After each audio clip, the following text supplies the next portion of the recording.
Hello! Good day, everyone. I'm Raymond Dairo. Today, we're going to interpret what's behind the poem of Jose Rizal, the Mi Ultimo Adios. But before we proceed, who is Jose Rizal? Jose Protasio Rizal Mercado y Alonso Rialonda. He was born on June 19, 1861 in Calamba, Laguna.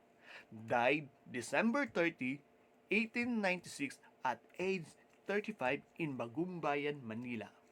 Cause of death, execution by firing squad. Other name, Pepe, Jose.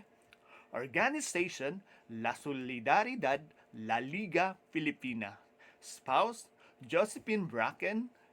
His parent, Francisco Rizal Mercado and Teodora Alonso Rialonda. His sister, Saturnina Hidalgo and brother, Pasiano Rizal. Interpretation, Mi Ultimo Adios, my last farewell. Farewell, my adored land, region of San Cruz. Pearl of the Orient Sea, our Eden lost. With gladness I gave you my life, sad and repressed. And were it more brilliant, more fresh, and at its best, I would still give it to you for your welfare at most. These are the words of one about to die for his country. He expressed no regret, but only gladness, knowing that in giving his life, he is giving his country the greatest gift any citizen could offer. On the field of battle and the fury of fight, others gave you their lives without pain or hesitancy. The place does not matter, cypress, laurel, lily white scaffold, often field, conflict, or martyrdom site. It is the same if asked by home and country. Here, Rizal says that it doesn't matter where one dies, but why one dies and to what purpose. Whether it's scaffold, often field, conflict, or martyrdom site, all that hold the same honor if given for home and country. I die as I see thin on the sky begin to show, and at last announce the day after a gloomy night. If you need a you to die, your matutinal glow, pour my blood, and at the right moment spread it so, and gild it with a reflection of your nascent light. Rizal execution was set at sunrise. Thus the meaning of the first and second lines. He employs the visual senses in his poetic use of color. And then in the third and fourth lines, add the bright red tint of his blood to the scene, and gild it with the golden sunlight. The use of these devices ignites passion in the reader, as it felt 100 times more so in the writer, even without explicit use of words signifying feeling.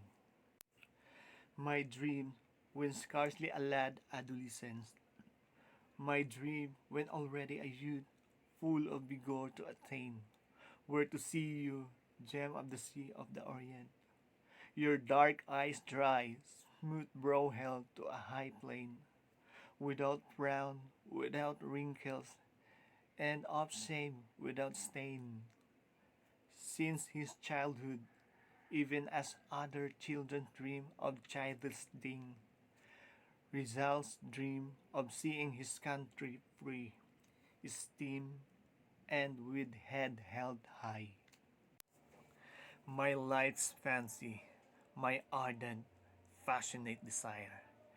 Here cries out the soul to you that will soon part from thee. Here, how sweet is to fall that fullness you may acquire. To die to give your light, neath your sky to expire, and in your mystic land to sleep through eternity. Here, he shower her with praise. He is his life's fancy, his ardent and passionate desire. He shout hail as many would to their God. He says in the third line that it is sweet to fall so that his country may acquire fullness, and then continues on in succeeding lines. To die, to give your life, but his joy does not end in the act of dying through eternity. As one dies for God, results die for country. And as one looked forward to heaven, results heaven. In this line, at least, lies is being buried in the land of his ancestors. If over my tomb someday you would see blow a simple humble flower amidst thick grasses, bring it up to your lips and kiss my soul so, and under the cold tomb I may feel on my brow, warm of your breath, a whiff of your tenderness. In this stanza, Rizal likened his soul to that of a simple humble flower amidst thick grasses. The use of this comparison says a lot of how Rizal sees himself, timid, simple, humble, surrounded by the unrelenting forces of society. He imagined that after his death, he will live on in the bosom of his motherland and never cease to enjoy her love, which he begged her to express with a kiss. Let the moon with soft, gentle light me descry.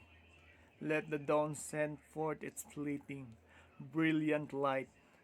In murmur grave allow to wind to sight, and should a bird descend on my cross and alight, let the bird intone a song of peace over my sight. Rizal's love for nature is again depicted in these next four lines. It is interesting that he enumerates the moon, the dawn, the wind, and a bird to pay homage to his grave, yet does not mention close friend or specific people.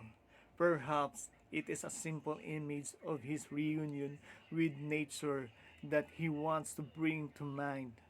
Perhaps it is also expression of a loneliness and isolation that he has felt and continue to feel in his fight for freedom.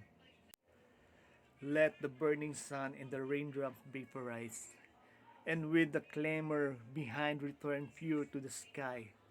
Let a friend shed tears over my early demise, and on quiet afternoon, when one pray for me on high, pray too, O my motherland, that in God may rest I. The mention here of a friend is the closest he gets to company. And the mention of God in the fourth line is the closest he gets to praying the spiritual heaven.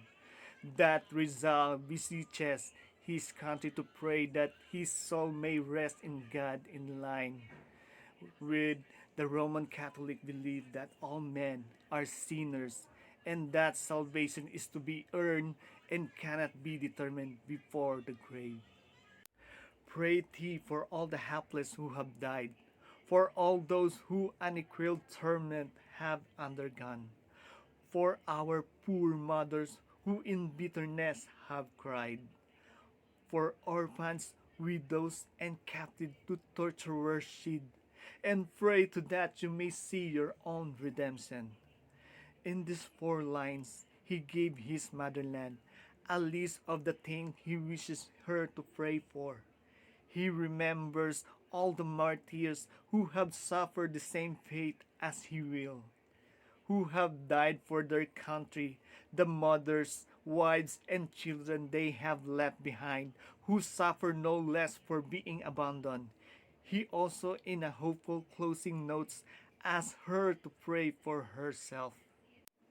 And when the dark night wraps the cemetery, and only the dead to be jailed there are left alone, don't disturb their repose, don't disturb the mystery.